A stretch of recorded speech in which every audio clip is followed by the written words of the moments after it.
fights to build a more inclusive economy, captains of industry have joined with the chairman of the National Economic Council in the person of the vice president to brainstorm on ways to make more effective the implementation of the federal government's economic recovery and growth plan.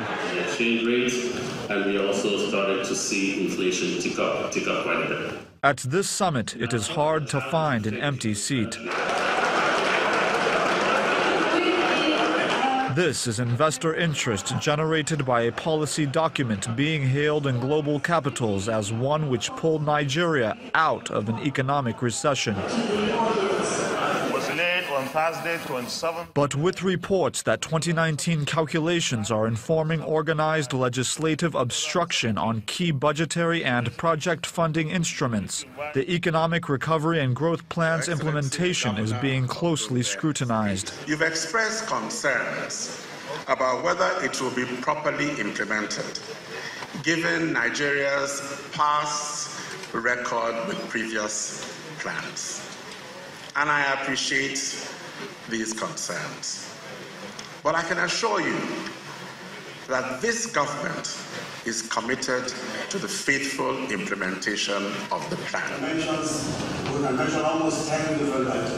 From the vice president's vantage point, ease of doing business, power sector growth, port and customs reform, and education reforms are keys to realizing the objectives of the ERGP.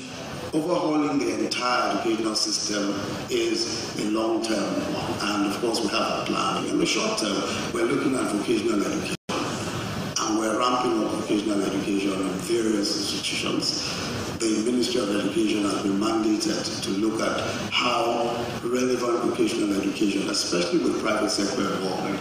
Because Tony made a reference that large-scale investors insist that while government's action is yielding fruit, investments in Nigeria's abundant human capital must be incentivized for businesses. Everybody focuses on the size of the investment and the number of jobs that we're going to start with. Nobody ever says, well, what is your training budget?